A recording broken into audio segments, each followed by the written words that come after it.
अस्सलातु वस्सलामु अला सय्यिदिना व नबिय्यिना व शफ़ीइ ज़ुनूबिना व हबीबि क़ुलूबिना मौलाना मौला फ़ख़्रैन जद्दिल हसन वल हुसैन बिल क़ासिम मुहम्मद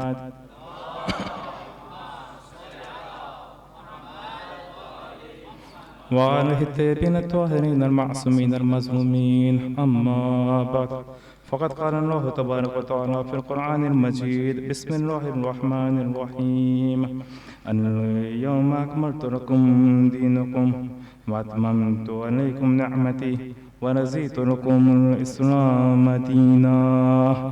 मोहम्मद व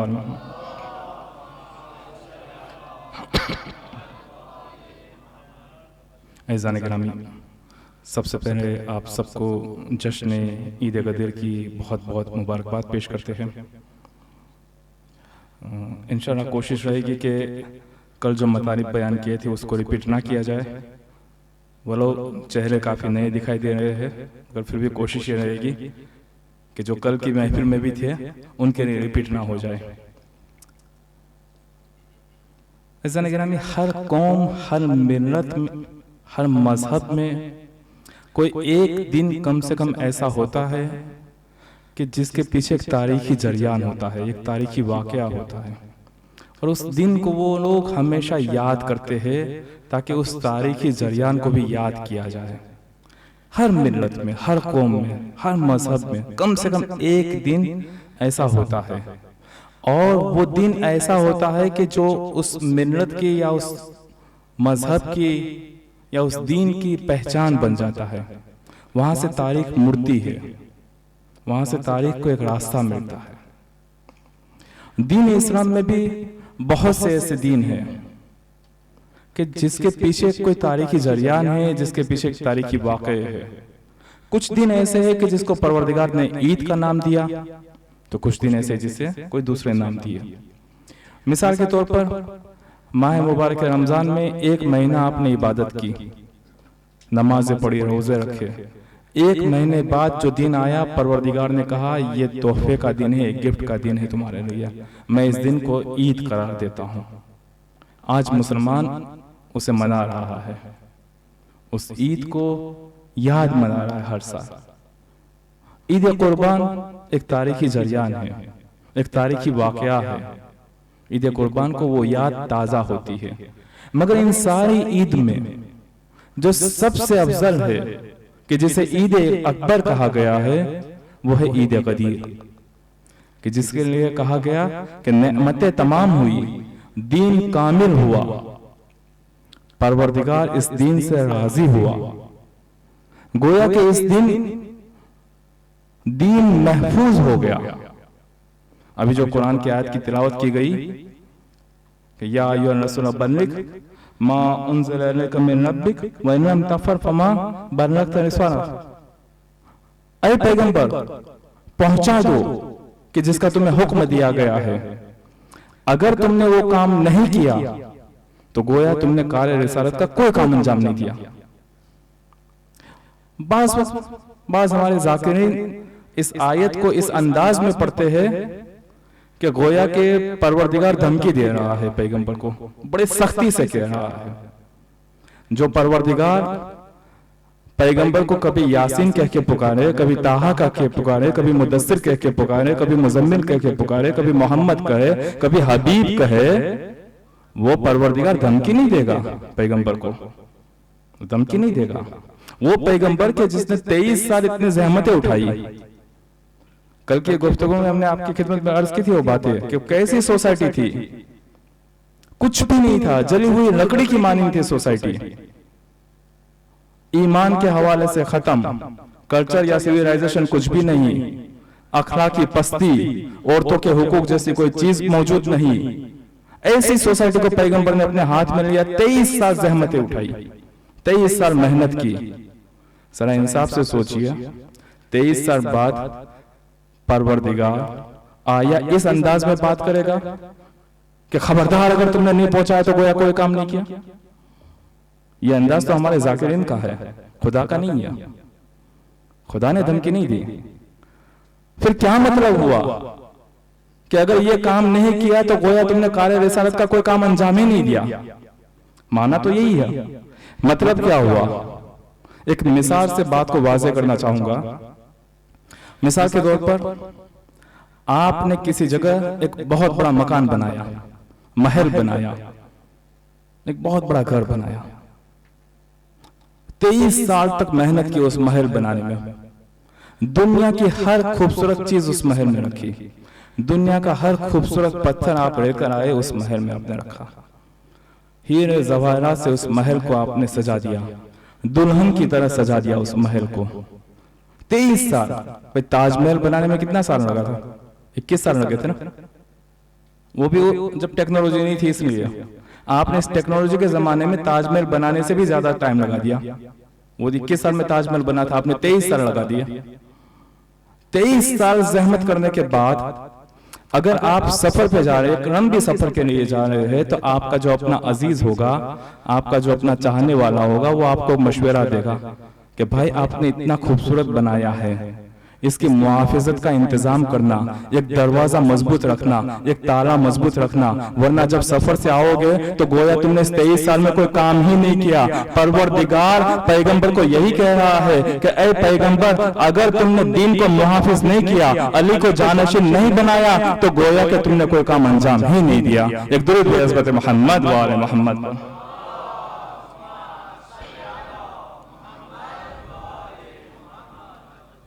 अगर गदीर महफूज नहीं तो दीन महफूज नहीं मालूम हम लोगों के नमाज का तरीका फिर क्या होता, हज के तवाफ और तवाफ निसा का क्या होता, रोजे के अहकाम क्या होते, दीन मोहम्मदी महफूज नहीं। कल हमने आपकी खिदमत में एक मिसाल अर्ज की थी कि जिस पैगंबर ने न सिर्फ कुल्ली बात की बल्कि जुजियात पे भी बात की, एक एक चीज पे जुजियात पे भी बात की। उस पैगंबर के आखिरी हज है, आखिरी हज में उस हज के अहकाम की जुजियात पे जा रहे हैं, लोग देख रहे हैं, नोट कर रहे हैं। पैगंबर ने हजर अस्वद को कैसे बोसा दिया, कैसे तवाफ किया, कहाँ वुकूफ किया, अरफा में कितने रुके, ऊंट पे कब सवार थे, ऊंट के नीचे कब आए, कब दौड़े, कब पैदल चले, एक एक चीज को नोट किया जा रहा है। आखिरी हज थी, वहां पर पैगंबर ने वापसी में 3 दिन तक काफिरों को रोका और ऐलान गदीर, ऐलान जानशीन इमामत। अब यहां पर जब 3 दिन के लिए रोका है काफिरा, ऐलान जानशीन और ऐलान इमामत हुआ। कल हमने कहा था कि मादुरोंग जो एक मसीही है वो ये कहता है कि अगर किसी ने जरा भी तारीख का मुताला किया है, जरा भी इल्म है तारीख का, तो वो शक नहीं करेगा जानशीन पैगंबरी में। यानी इतनी तवातुर के साथ इस हदीस को नकल किया गया कि अमीर शाम ने हदीसों पे पाबंदी लगाई, इसके बावजूद ये हदीस महफूज रही। और जितनी तवातुर के साथ ये हदीस नकल हुई, कोई हदीस नकल नहीं हुई। हदीसों पे पाबंदी लगाने के बाद भी इस तवातुर के साथ इस हदीस को नकल किया गया। अब क्या किया जाए?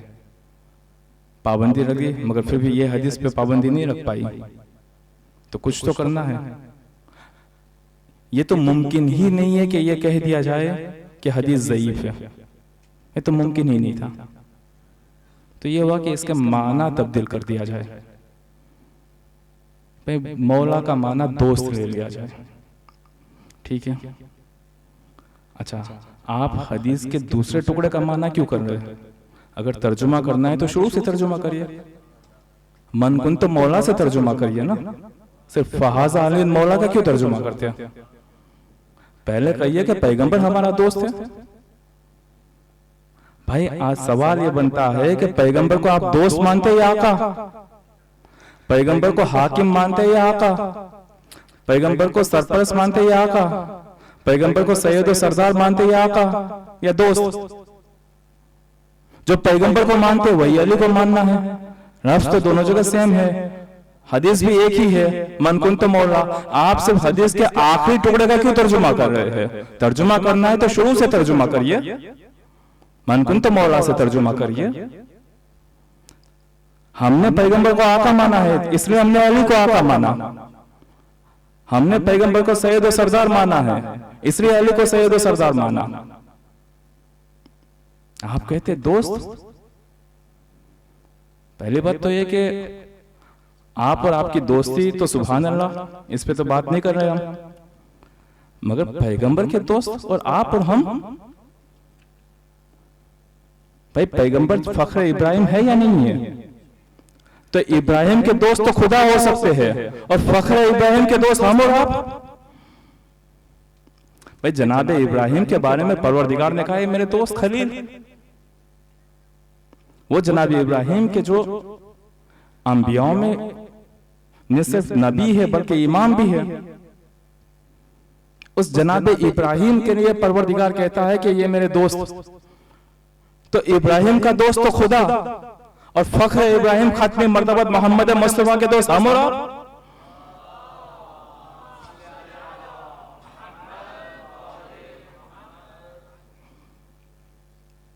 वो इब्राहिम के जो नबी भी है, साथ में इमाम भी है, इमाम भी है साथ में। वज़िब तला इब्राहिम रब्बहु बिकलमातिन फतम्महुन्ना, कि हमने इब्राहिम का इम्तिहान लिया कुछ कलिमात से, और जब इब्राहिम इसमें पास हुए, क़ाला इन्नी जाइलुका लिन्नासि इमामा, हमने इब्राहिम को इमाम बनाया, हमने इब्राहिम को लोगों के लिए इमाम करार दिया। यानी इब्राहिम नबी थे तब ऐसा इम्तिहान नहीं लिया गया जैसा इमाम बनाने के लिए इम्तिहान लिया गया। पहले इम्तिहान लिया गया, बाद में इमाम बनाया गया। वो इब्राहिम दोस्त थे खुदा के, और तो आप नबी के दोस्त, कैसे मुमकिन है? हमने इब्राहिम को इमाम बनाया। अच्छा, यहां पर भी मजे की बात यह है कि जब इब्राहिम को नबी बनाया तब हमारे पास कोई ऐसी आयत नहीं है कि इब्राहिम ने कहा हो कि खुदाया मेरी ज़ुर्रियत का क्या, खुदाया मेरी औलाद का क्या। मगर जब जनाब इब्राहिम को इमाम बनाया, इब्राहिम भी जानते थे इमामत बहुत बड़ा ओहदा है, इससे बढ़ के कोई चीज नहीं है, ये बहुत बड़ी सनद है। जैसे ही परवरदिगार ने कहा क़ाला इन्नी जाइलुका लिन्नासि इमामा, जनाब इब्राहिम पलट के कहते हैं वक़ाला व मिन ज़ुर्रियती, खुदाया मेरी ज़ुर्रियत का क्या, मेरी औलाद का क्या, मेरी औलाद का क्या। परवरदिगार ने यहाँ ये नहीं कहा कि ए इब्राहिम तुम्हारी औलाद को हम इमाम बनाएंगे या तुम्हारी औलाद को इमाम नहीं बनाएंगे। परवरदिगार ने कानून बता दिया। क्या कानून बताया? क़ाल ला युनालु यहदी ज़ालिमीन, कि मेरा ये ओहदा ज़ालिमीन के लिए नहीं है। एक कानून बता दिया। परवरदिगार का ओहदा यानी क्या? नबूवत परवरदिगार की तरफ से ओहदा, इमामत परवरदिगार की तरफ से ओहदा, खिलाफत इन्नी जानुन फिर अर्ज़ खलीफा, जनाब आदम के लिए परवरदिगार कहता है कि मैंने तुम्हें जमीन पे खलीफा बना के भेजा। तो खिलाफत ये भी खुदाई ओहदा, नबूवत ये भी खुदा की तरफ से ओहदा, इमामत ये भी खुदा की तरफ से ओहदा। इब्राहिम कहते हैं खुदाया मेरी औलाद का क्या? परवरदिगार ने कानून बता दिया, ये ओहदा किसी जालिम को नहीं मिलेगा। जालिम किसे कहते हैं? जुल्म जो करता है। जुल्म कैसे होता है? कम से कम हम अगर मोटी मोटी बात करें, सब कैटेगरीज में न जाए, तो 3 लोगों पे जुल्म कर सकता है इंसान। एक, इंसान अपने आप पर जुल्म करे। मिसाल के तौर पर भाई वो अखलाकी बुराइयां, हसद, कीना, बुग़्ज़, रूह की बीमारियां अपने आप पे जुल्म है। इंसान अपने आप पे जुल्म करता है। एक जुल्म जो इंसान दूसरों पे करता है, और तीसरा जुल्म जो इंसान खुदा पे करता है। अच्छा, इन तीनों में सबसे बड़ा जुल्म कौन सा हुआ? खुदा के हक पे जुल्म किया। इससे बड़ा क्या जुल्म हो सकता है? परवरदिगार ने कानून बता दिया कि मेरा ये ओहदा, ये जानशीनी, नबूवत, खिलाफत, इमामत, ये कोई भी ओहदे जालिम के लिए नहीं है, जिसने कभी जुल्म किया हो इसके लिए नहीं है। खुदाया जालिम किसे कहते हैं? परवरदिगार कुरान में इरशाद फरमाता है इन्ना शिर्क लजुल्मुन अज़ीम, कि शिर्क जो है सबसे बड़ा जुल्म है। तो अब जरा बताइए कि जिसने न माजी में कभी शिर्क किया हो, न हाल में कभी शिर्क कर रहा हो, न आइंदा कभी शिर्क करने वाला हो, बस वो जानशीन हो सकता है। पैगंबर के जानशीन के लिए एक शर्त यह भी है कि तुम्हारी जिंदगी में तुमने कभी शिर्क ना किया हो। कल का बना हुआ मुसलमान जानशीन नहीं बन सकता। जानशीन के लिए शर्त बता दी खुदा ने, ये मेरा ओहदा जालिमीन को नहीं मिल सकता। और जालिम कौन है? कुरान कहता है कि जिसने शिर्क किया वो जालिमीन है। गोया के जानशीनी के लिए सिफत अंबिया होना जरूरी है, सिफत अंबिया होना जरूरी। इमाम बाकिर अलैहिस्सलाम फरमाते हैं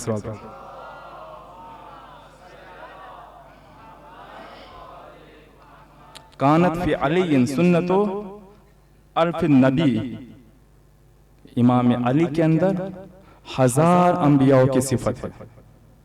या 1000 से मुराद एग्जैक्ट 1000 नहीं होता, यानी तमाम अंबियाओं की सिफत है अली के अंदर। पैगंबर फरमाते हैं कि अगर कोई आदम का इल्म देखना चाहे कि आदम सबसे पहले इंसान, इनका कोई मुरब्बी नहीं, इनका कोई उस्ताद नहीं, इल्म जो मिला डायरेक्ट खुदा से मिला। अगर कोई आदम का इल्म देखना चाहे, अगर कोई नूह के धीरज, नूह के जो 950 साल तबलीग थी उसके अज़्म और इरादे को देखना चाहे, अगर इब्राहिम की बुर्दबारी को देखना चाहे कि जो आतिश नमरूद में उन्होंने दिखाई, अगर कोई मूसा की कुदरत को देखना चाहे तो अली इब्न अबी तालिब को देखे। अंबियाओं की सिफत जहां जमा होती है उसे जानशीन पैगंबर कहते हैं। अंबियाओं की सिफत एक जगह जमा होनी चाहिए। गदीर उस दिन का नाम है कि जहां पे जानशीन पैगंबर का ऑफिशियल मोहर लगाई जाती है। वरना ऐलान तो 20 साल पहले हो गया था। हदीस यौमुद्दार में जंग तबुक में ऐलान हो गया था। हदीस मंजरत जंग तबुक के टाइम के ऐलान तो उस वक्त हो गया था कि अगर पैगंबर 700 किलोमीटर दूर जंग के लिए जाते हैं तो मदीने को रिहा नहीं करते हैं, अली को जानशीन बना के जाते हैं जंग तबुक में। तो जो पैगंबर हमेशा हमेशा के लिए दुनिया से जा रहा हो, क्या वो बगैर जानशीन बनाया जाएगा? इमाम सादिक अलैहिस्सलाम फरमाते हैं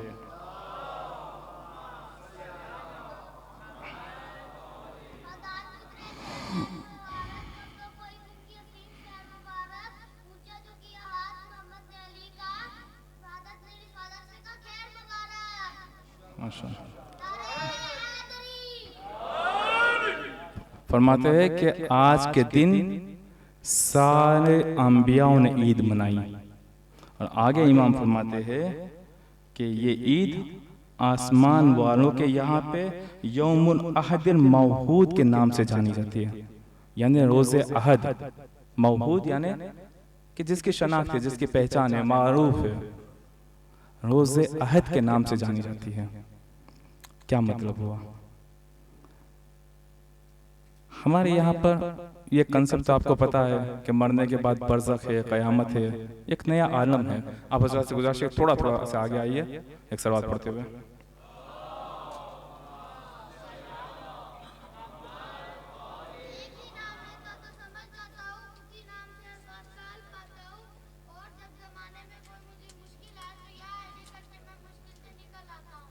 माशाअल्लाह माशाअल्लाह। यौमुल अहद यानी कि गदीर के चर्चे जमीन वालों से ज्यादा आसमान वालों में थे। बताया जाता है कि अपने यहाँ पर 1000 से ज्यादा रिवायत अवालिम के बारे में है, यानी कितने आलम हैं। कम से कम 12 आलम के नाम बताए जाते हैं। मिसाल के तौर पे आप इस दुनिया में है, इस दुनिया के बाद बरज़ख एक नया आलम है, बरज़ख के बाद क़यामत एक नया आलम है।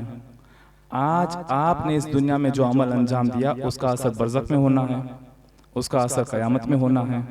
कहा गया यौमुल अहद यानी रोज़े अहद, यानी आलम अहद कि जहाँ पे रूह ने सफ़र की थी। 12 कम से कम आलम बताए जाते हैं। मिसाल के तौर पे यही अहद हो गया, एक तो आलम नूर हो गया, आलम अनवार हो गया, आलम सुल्ब पिदर हो गया, आलम शिकम मादर हो गया, आलम ये दुनिया है, आलम बरज़ख है, आलम क़यामत है। तो ये ज़रूरी नहीं कि हर आलम में इंसान इसी तरह से ज़िंदगी करे जिस तरीके से इस दुनिया में ज़िंदगी करे, मगर एक मरहला है। मिसाल के तौर पर कभी सुल्ब पिदर में है, वो एक मरहला है, फिर शिकम मादर में है, वो एक मरहला है। वैसे ही रूह का सफर एक आलम अहद में है। परवरदिगार कहता है कि मैंने यहाँ सबसे वादा लिया, सबसे अहद लिया। क्या अहद लिया? कि आया मैं तुम्हारा खुदा हूँ या नहीं, आया तुम मेरे बंदे हो या नहीं। वहां पर परवरदिगार ने एक और अहद लिया, और ये कंपल्सरी अहद नहीं था, ये कंपल्सरी नहीं था, इख्तियारी था, इजबारी नहीं था। आया विलायत पे तुम यकीन करते हो नहीं करते हो? मौला फरमाते हैं कि जिन्होंने भी इस आलम अहद में विलायत का इकरार किया, उसकी विलादत शियों के घर में हुई है। भाई उस आलम का असर इस आलम में कैसे हुआ? भाई इस आलम का असर बरज़ख में होगा या नहीं होगा? भाई अच्छे अमाल करे तो बरज़ख में राहत है। तो इस आलम का असर बरज़ख में हो सकता है, तो पिछले आलम का असर इस आलम में क्यों नहीं है? मगर वो इख्तियारी था, इजबारी नहीं था। वैसे ही ये दुनिया भी इख्तियारी है। अच्छा, जरूरी ये भी नहीं है कि अगर आपने उस आलम में इकरार किया है तो आपकी आखिरत बखैर होगी, वरना तो दुनिया का कोई मतलब ही नहीं बन जाता। और ये भी जरूरी नहीं कि अगर आपने इकरार नहीं किया है तो अब आप शिया हो ही नहीं सकते। मगर एक ये बेनिफिट है कि जिसने भी उस आलम में इकरार विलायत किया है, बताया गया कि उसकी विलादत शियों के घर में हुई है, उसकी विलादत शियों के घर में। अच्छा, ये गदीर के जो दीन की हिफाजत के लिए है, दीन की मुहाफ़िज़त के लिए है, जिसके हवाले से हमने कहा कि तवातुर के साथ अहादीस मौजूद है, तारीख की किताबें मौजूद हैं। कल हमने एक मिसाल दी थी आपकी खिदमत में जॉर्ज जोरदाक की, क्योंकि मेरा असल में मेरा तवज्जो जो है घड़ी की तरफ है। वक्त ज़ाहिर मेरा तमाम होने पे आया, शायद 5 या 6 मिनट बची है। इंशाल्लाह कोशिश रहेगी कि मैं इसी 5 या 7 मिनट में अपनी गुफ्तगू को तमाम करूं। जॉर्ज जोरदाक मसीही है, 200 मरतबा नहजुल बलागा पढ़ता है। 200 मरतबा नहजुल बलागा पढ़ने के बाद जॉर्ज जोरदाक कहता है, चूंकि क्रिश्चियन है, मसीही है, कहता है कि या अली, मैं तुम्हें ईसा से बेहतर कहूं, ये मेरा दीन मुझे इजाजत नहीं देता। और अगर या अली, ईसा को मैं तुमसे बेहतर कहूं, ये मुझे मेरा ज़मीर इजाजत नहीं देता। क्योंकि क्रिश्चियन है, मसीही है ना। मसीही क्या है? सऊदी अरब का एक शख्स जो शिया नहीं है, अब्दुल वहाब अत्तुरैली, अब्दुल वहाब अत्तुरैली कहता है कि गदीर सबके लिए है। गदीर सिर्फ शियों की नहीं है। ये अगर हमारे जहन में है तो ये गलत फहमी है। हाँ, कोताही अगर है तो हमारी है, हमें चाहिए हम तबलीग करें। गदीर सबके लिए है। अगर इमाम बाक़िर, इमाम सादिक की हदीस होती है,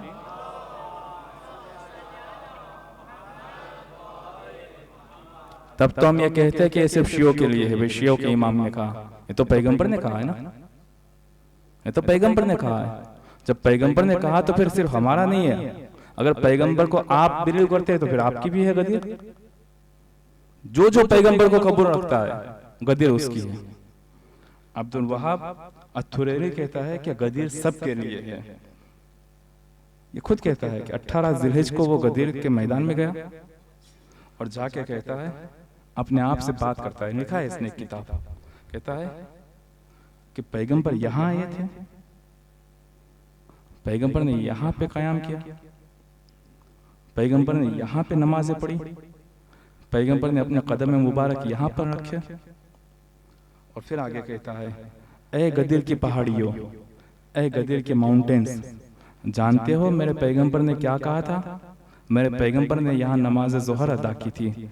मैंने पैगंबर ने नमाज ज़ोहर अदा करने के बाद लोगों को जमा किया और पूछा था, ऐ लोगों, क्या मैंने वो सारी बातें तुम लोगों को बताई जो मुझे बतानी चाहिए थी? सब ने कहा, हाँ या रसूलल्लाह, आपने वो सारी बातें हमें बताई जो आपको बतानी चाहिए थी। फिर पैगंबर ने पूछा, ऐ लोगों, कि क्या मैं तुम सब के ऊपर तुम सबसे ज्यादा हक नहीं रखता हूँ? सब ने कहा, जी रसूलल्लाह, आप हम सब के ऊपर आप ज्यादा हक रखते हैं। पैगंबर ने 3 मरतबा पूछा, 3 मरतबा सबने कहा कि जी रसूलल्लाह, आप हम सब के ऊपर हम सबसे ज्यादा हक रखते हैं। तब पैगंबर ने कहा कि अगर ऐसी बात है तो फिर मन कुन तो मौला फहाज़ अलीयुन मौला।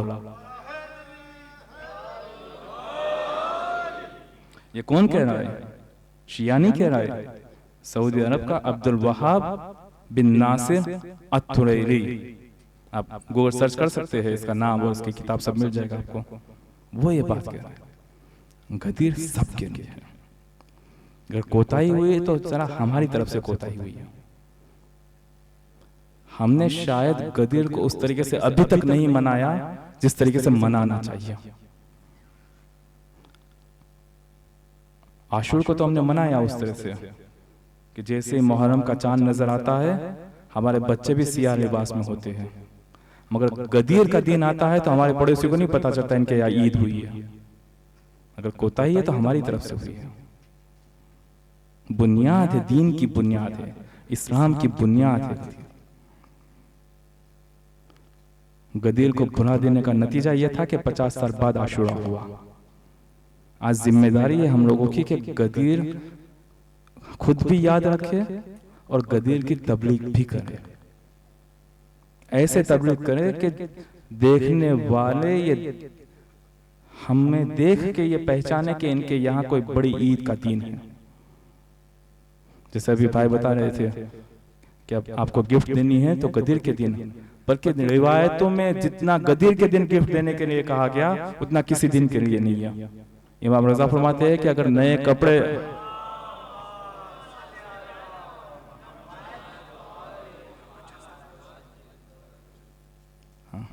बताया गया कि अगर नए कपड़े अगर आप गिफ्ट देना चाहे तो गदीर के दिन दीजिए। गदीर उस दिन का नाम है। बताया गया कि अगर आप किफालत कर सकते हैं तो गदीर के दिन किसी की किफालत करिए। जरूरी नहीं कि सारी जिंदगी की, एक दिन की किफालत कर सकते हो। यतीम खाने में चले जाइए, बोर्डिंग में चले जाइए, एक दिन का खर्चा उठा लीजिए कि आज गदीर है। गदीर के दिन रिवायत में मिलता है किसी को खाना खिलाना, इसका सवाब बेनजीर बताया गया। कहा गया कि गदीर के दिन खाना खिलाने का सवाब गोया आपने सारे अंबियाओं को खाना खिलाया। यह है गदीर के दिन का। एक दूसरे को गिफ्ट देने के लिए ताकीद की गई है। हम लोग न जाने कौन कौन से दिन पे गिफ्ट देते रहते हैं। कभी वैलेंटाइन डे पे गिफ्ट देते हैं तो कभी चॉकलेट डे पे, तो पता नहीं कौन कौन से डे। भाई गिफ्ट देनी है गदीर के दिन दीजिए। ये है। अगर खवातीन मेरी बात सुन रही है और उन्हें आज सुबह से लेकर अभी तक गिफ्ट नहीं मिली है तो उनसे भी मैं कहूंगा कि अभी भी मौका है, आपका हक है, मांग के लीजिए गिफ्ट। एक दुरूद है हज़रत मोहम्मद वाले।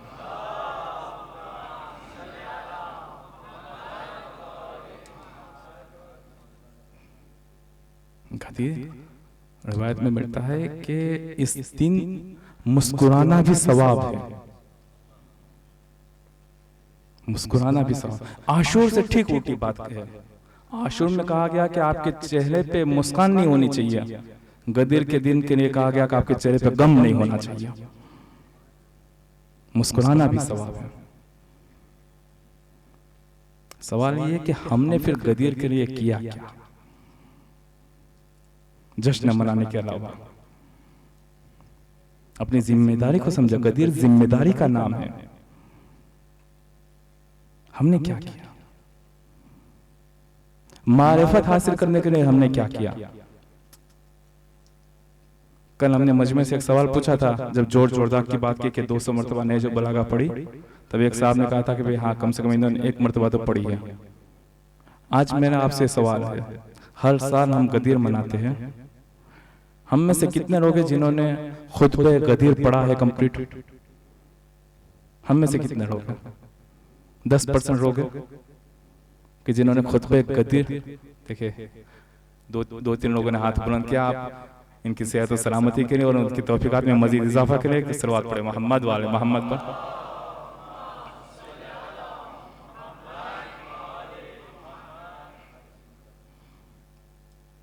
कम से कम आज के दिन तुम खुद पे गदीर पढ़े, किस तरीके से परवरदिगार की हम्द व सना से बात शुरू की है पैगंबर ने, किस तरीके से इमाम अली की सिफत को बयान किया है पैगंबर ने।